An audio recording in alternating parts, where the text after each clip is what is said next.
یہ جو رمضان المبارک کا آخری عشرہ ہوتا ہے نا، یہ بڑا قیمتی ہے۔ میں پہلے بھی دوستوں سے عرض کرتا رہتا ہوں کہ ہم نا یہ آخری 10 دن اکثر بازاروں میں گھوم کے گزار دیتے ہیں۔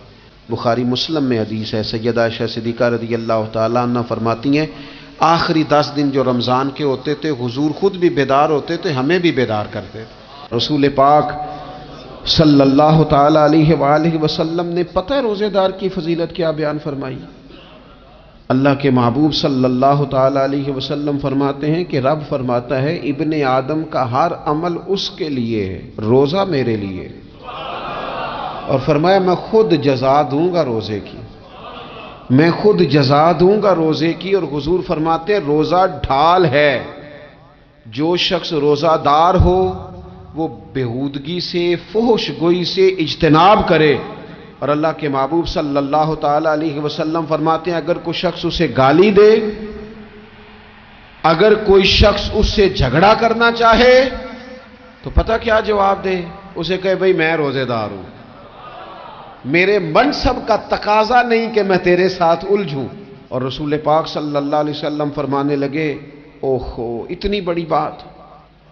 حضور فرمانے لگے، یہ صحیح مسلم کے لفظ ہیں، کریم محبوب فرمانے لگے مجھے اس رب کی عزت کی قسم جس کے قبضے میں محمد عربی صلی اللہ علیہ وسلم کی جان ہے، حضور فرماتے روزہ دار کے منہ کی خوشبو اللہ تعالیٰ کے نزدیک قیامت کے دن مشک کی خوشبو سے بھی زیادہ بکت والی ہوگی۔ اس کے منہ سے جو خوشبو آتی ہے قیامت میں مشک پیچھے رہ جائے گا، اور رب کی بارگاہ میں صرف روزہ دار کے منہ سے۔ اگر تیرے منہ کی خوشبو رب کو اتنی پسند ہے تو تجھے بھی تو اپنے منصب کا خیال ہونا چاہیے۔ میرے رسول پاک علیہ السلام نے فرمایا روزہ دار کو 2 خوشیاں ملیں گی، ایک خوشی اس وقت ملتی ہے جب وہ افطار کرتا ہے، اور فرمایا ایک خوشی اس وقت ملے گی جب وہ اپنے رب سے ملاقات کرے گا، جب وہ اس سے ملے گا تو اس وقت روزہ دار کو خوشی ہوگی۔ بخاری مسلم میں حدیث ہے، سیدہ عائشہ صدیقہ رضی اللہ تعالیٰ عنہ فرماتی ہیں آخری 10 دن جو رمضان کے ہوتے تھے حضور خود بھی بیدار ہوتے تھے، ہمیں بھی بیدار کرتے تھے۔ یہ راتیں بیدار رہنے کی ہیں، شب قدر کی تلاش کی ہیں۔ نبی پاک نے اعتکاف فرمایا ہے، کوشش کریں جو تو اعتکاف بیٹھ رہے ہیں وہ تو بڑے باعث مبارکباد ہیں، جو نہیں بھی نہ بیٹھ رہے وہ بھی اپنے اپنے علاقے کی مساجد میں کوشش کریں 1 رات مل جائے، 2 مل جائیں، 4 مل جائیں، جتنا اضافی ٹائم ملے آخری 10 دنوں میں وہ مسجد میں گزاریں۔ زیادہ سے زیادہ وقت قرآن پاک پڑھیں، استغفار پڑھیں، درود پاک پڑھیں، یہ 3 ہی وظیفے ان کے ساتھ۔ اور رات کا وقت کوشش کریں قیام میں گزرے، نوافل میں گزرے، جہاں جہاں بھی آپ اس کو ہم نے ضائع نہیں کرنا، تو جہاں موقع ملے کوشش فرمائیں یہ وقت ضائع کرنے والا نہیں ہے۔ یاد آتی ہے تو آنسو بھی نکلتے ہیں، دعا بھی نکلتی ہے۔ تھے کچھ لوگ پچھلے سال جو اس سال موجود نہیں ہیں، وقت تیزی سے گزر رہا ہے تو یہ سعادتیں بڑی قیمتی ہیں، ان کو ضرور حاصل فرمائیں۔ میرے دوستو خوشی تو جو ہوگی سو ہوگی، لیکن یہ لفظ بڑے حسین نہیں کہ روزہ دار کی رب سے ملاقات ہوگی، یہی لفظ بڑے باکمال نہیں؟ ایک روایت میں تو یہ ہے نا کہ روزہ میرے لیے ہے میں اس کی جزا دوں گا، اور ایک روایت میں یہ ہے کہ روزہ میرے لیے ہے اور رب فرماتا ہے میں خود روزے کی جزا ہوں، یعنی باقی نیکیوں پر ثواب ملے گا، روزہ رکھنے والے کو رب رحمان ملے گا۔ نبی اکرم صلی اللہ تعالی علیہ وسلم کے امت کے صوفیاء نے نا کچھ چیزوں کو بڑا کھولا ہے۔ عارف رومی کہتے ہیں کہ ایک دن نا محمود غزنوی نے خزانوں کے دروازے کھول دیے اور فرمایا بھئی میں نے آج ہر چیز کھول دی ہے، جو جس چیز پہ ہاتھ رکھے گا وہ اسی کی ہو جائے گی۔ لوگ دوڑے، کوئی سونے کی طرف، کوئی چاندی کی طرف، کوئی جائیدادوں کی طرف، کوئی خزانے کی کنجیوں کی طرف، کوئی بڑے بہترین گھوڑے اور اونٹوں کی طرف، لوگ دوڑ گئے، جو جس پہ ہاتھ رکھے گا اسی کا۔ سب بھاگ گئے، ایاز بیٹھا ہے، نہ وہ حسن میں رہی شوخیاں، نہ وہ عشق میں رہی گرمیاں، نہ وہ غزنوی میں تڑپ رہی، نہ وہ خم ہے زلف ایاز میں، وہ لذتیں کہاں۔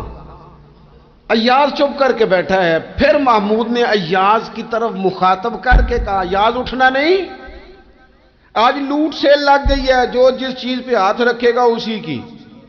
ایاز کہنے لگا بات پکی ہے نا؟ تو محمود خوش تھے، موڈ بڑا اچھا تھا، کہا بالکل پکی ہے۔ تو ایاز کہنے لگے چلو ٹھیک ہے۔ ایاز اٹھے پیچھے سے جا کے نا تو محمود کے کندھے پہ ہاتھ رکھ دیا، محمود کے کندھے پہ ہاتھ رکھا۔ محمود کہنے لگے یہ کیا بات کا، آپ سے میں نے پوچھا تھا بات پکی ہے، جو جس پہ ہاتھ رکھے گا اسی کا نا۔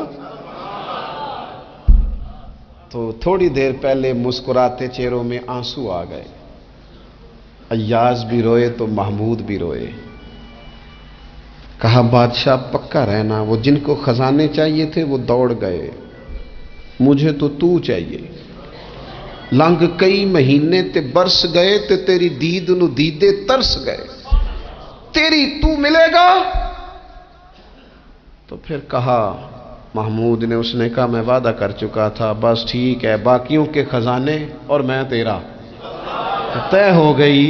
فرمایا باقی نیکیوں پر ثواب ملے گا اور روزہ رکھنے والے کو رب رحمان ملے گا، اللہ کا قرب ملے گا۔ دیکھو نا وہ خاص انسان کو کیفیت حاصل ہوتی ہے روزے میں، رب کے ہونے کا یقین۔ وہ جو صوفیاء کہتے ہیں نا مراقبہ کرو، وہ نصیب ہوتا ہے۔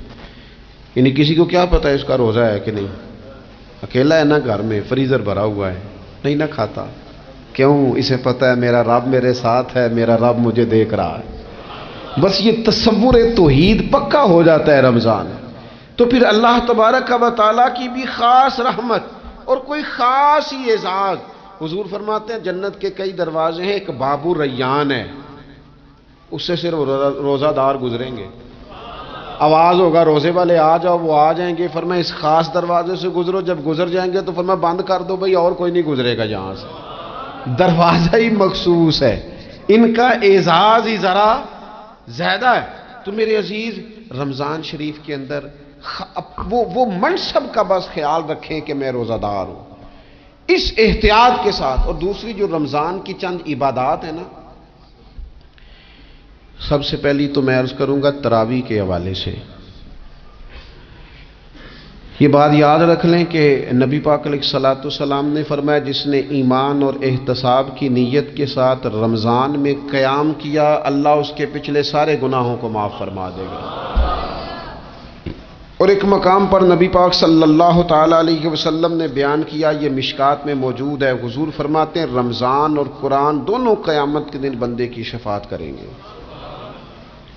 رمضان کہے گا یا اللہ میں نے اسے دن بھر کھانا کھانے سے باز رکھا اور تیری بارگاہ کے حکم کے مطابق اس نے اپنے آپ کو ان چیزوں سے بچا کے رکھا۔ اور قرآن کہے گا مالک رات میں نے اسے نیند سے روکے رکھا۔ کیا مطلب؟ اس نے کھڑے ہو کے عبادت کی، اگرچہ اس سے مراد شارحین حدیث نے تراویح بھی لیا ہے، تہجد کی نماز بھی لیا ہے، صلاۃ اللیل بھی لی ہے، لیکن میرے عزیز یہ خاص ربط ہے قرآن مجید کے ساتھ تراویح کا۔ مسنون ہے رمضان کی راتوں میں قرآن مجید اور تراویح کا پڑھنا۔ اگر تھوڑی سی نا طبیعت میں صرف تبدیلی پیدا کی جائے، میں نے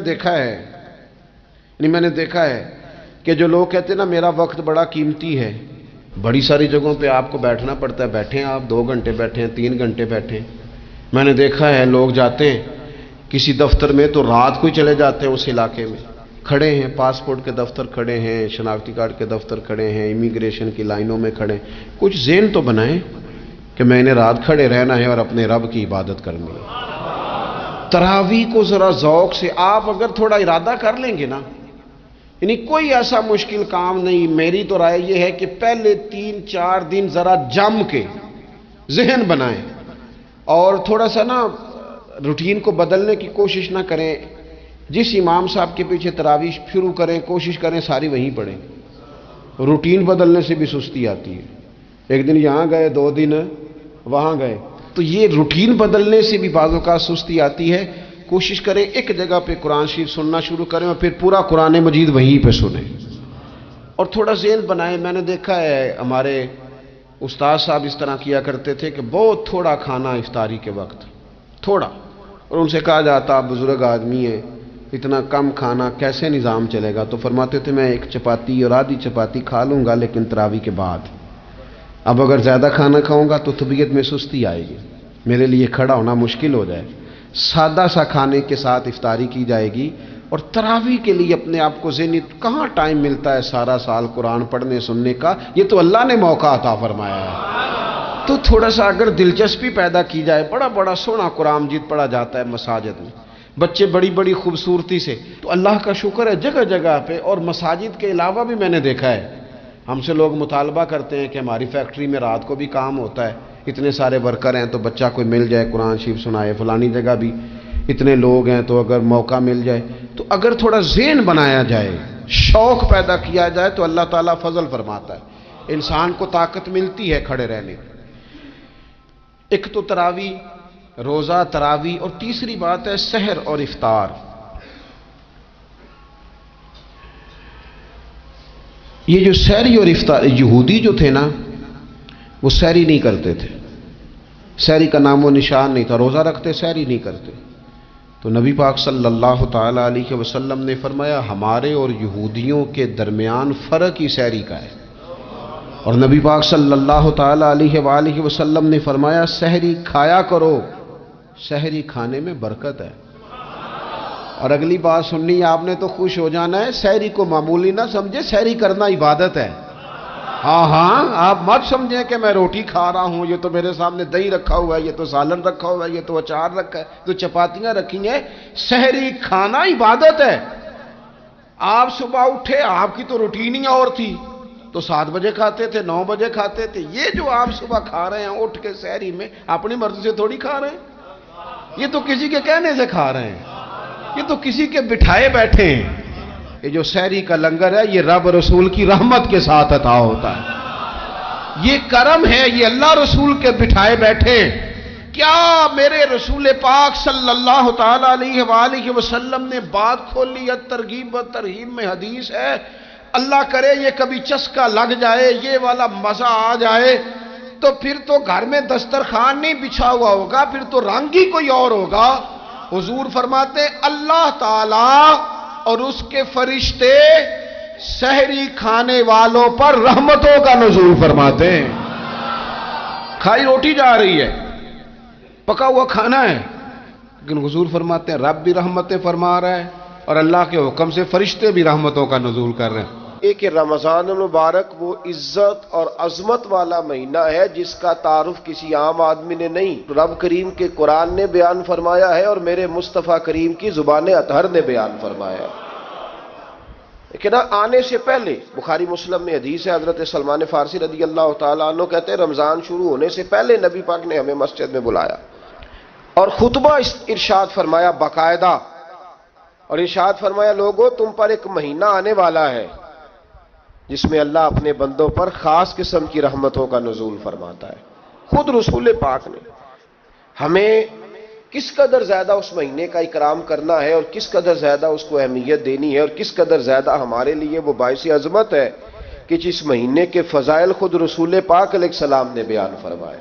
اور نبی پاک صلی اللہ علیہ وسلم نے فرمایا کہ اس مہینے میں تم نفل پڑھو گے تو اللہ فرض کے برابر ثواب عطا فرمائے۔ حضرت انس بن مالک رضی اللہ تعالیٰ عنہ فرماتے ہیں جب نبی پاک علیہ السلام نے رمضان کی شان بیان کی تو صحابہ کا یہ مزاج بن گیا کہ وہ اپنے سارے کام رمضان سے پہلے سمیٹ لیتے تھے، رمضان شریف سے پہلے سارے کام سمیٹ لیتے، لینے دینے کے معاملات صاف کر لیتے، خریداری ہو جاتی، گھر کے اندر کوئی کام کرانا ہوتا تو وہ رمضان سے قبل کرا لیتے، یکم رمضان کو وہ مسجدوں میں ڈیرے لگا لیا کرتے، وہ کہتے تھے نیکیاں جمع کرنے کے ایام۔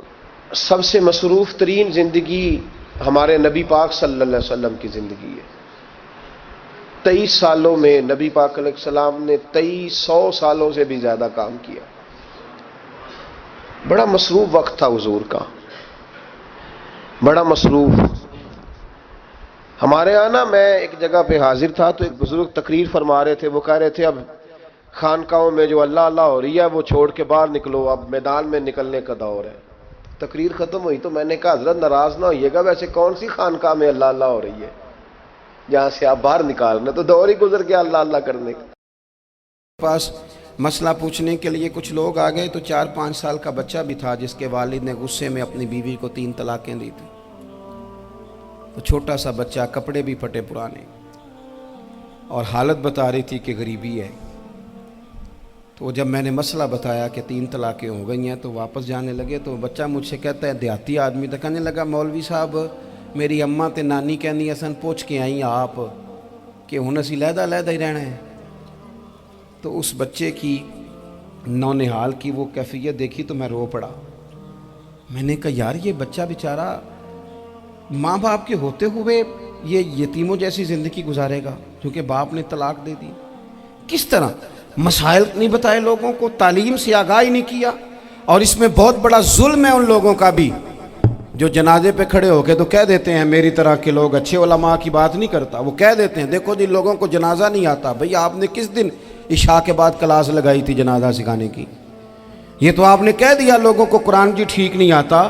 تو یہاں تو بیچاری بیویاں جن کو صحیح پڑھنا نہیں آتا وہ مشن بنا لیتی ہیں کہ میں نے اتنے 100 کو قرآن پاک پڑھانا ہے. بیوہ ہو گئی ہوں, طلاق یافتہ ہو گئی ہوں, ساری زندگی قرآن پڑھاؤں گی. ہم کیوں یہ مشن نہیں بناتے؟ کیوں اس طرف سفر نہیں کرتے؟ ایک تو دینی معلومات میں, دینی علوم میں اپنے آپ کو لگائیں اور ذوق پیدا کریں کہ جو چیزیں مجھے نہیں آتی میں نے وہ سیکھنی ہے, جو معاملات مجھے نہیں آتے میں نے ان کی طرف سفر کرنا ہے. ایک تو اپنا یہ مزاج بنائیں. اور جب آپ دینی علوم سیکھتے ہیں تو پتہ ہے کون سا منظر قائم ہوتا ہے؟ منظر وہ بنتا ہے کہ حضرت ابو ہریرہ بھی دین سیکھا کرتے تھے, حضرت عبداللہ ابن عمر بھی اصحاب صفہ میں رہا کرتے تھے, حضرت انس بن مالک بھی رہا کرتے تھے. اور ایسا منظر بنتا ہے کہ حضرت سیدہ خدیجہ الکبریٰ رضی اللہ تعالیٰ عنہ فرماتی ہیں سیدہ فاطمہ حضور کی گود میں بیٹھی ہوتی تھی اور نبی پاک سے باتیں پوچھتی تھی اور حضور انہیں بتا رہے ہوتے تھے. سیدہ عائشہ حضور سے دین کی باتیں پوچھتی. چوتھا حصہ ہماری فقہ کے اصول حضرت فاطمہ کی, حضرت عائشہ صدیقہ کی مرویات پر مبنی ہیں. اگر ہماری بچیاں چھوڑ دیں ڈائجسٹ پڑھنا, چھوڑ دیں ادھر ادھر کی مووی دیکھنا اور وہ کتاب و سنت پر آ جائیں تو بہت سارے مسائل ایسے ہیں جو الجھنے سے پہلے ہی سلجھے ہوئے ہوں. دینی تعلیم کا مزاج اور ذوق. اور دوسری آیت کریمہ میں نے تلاوت کی, اللہ کریم نے قرآن مجید میں فرمایا یا ایھا الذین آمنوا قوا انفسکم واہلیکم نارا, اے ایمان والو خود بھی دوزخ کی آگ سے بچو اور اپنے گھر والوں کو بھی بچاؤ. او والد, وہ ماں جو بچوں کو بھوک سے بچانے کے لیے محنت کرتی ہے, ان کو مایوسی سے بہت سارے ماں باپ ایسے ہوتے ہیں جن کے پاس کپڑے لینے کے پیسے نہیں ہوتے عید پہ. کیوں؟ اذان شروع ہوگی جی, اذان سنیں جی. عزیز بھائی, جس طرح ہم اپنے بچوں کو دیکھیں, بہت سارے ماں باپ کے پاس گنجائش نہیں ہوتی لیکن اس نیت سے کہ بچوں کے دل ٹوٹ جائیں گے, عید پہ کیسے گزارا کریں گے, مشکل سے بھی کپڑے خرید کے دیتے. اس طرح ہم اپنے بچوں کو بھوک سے, پیاس سے, مایوسی سے بچاتے ہیں. اس طرح ہمارے رب نے ہمارے ذمے لگایا ہے کہ تم اپنے بچوں کو کوشش کرو دوزخ کی آگ سے بچانے کی. حضرت عمر فاروق رضی اللہ تعالیٰ عنہ نے عرض کیا تھا یا رسول اللہ صلی اللہ تعالیٰ علیہ وسلم اس آیہ کریمہ کا معنی کیا ہے؟ تو محبوب کریم علیہ السلام نے فرمایا عمر, جن چیزوں کا اللہ تمہیں حکم دیتا ہے تم اپنے گھر والوں کو ان چیزوں کا حکم دو, جن چیزوں سے رب رسول تمہیں منع کرتے ہیں اپنے گھر والوں کو ان سے روکو, اپنے گھر کے اندر نفاذ دین کرنے کی کوشش کرو.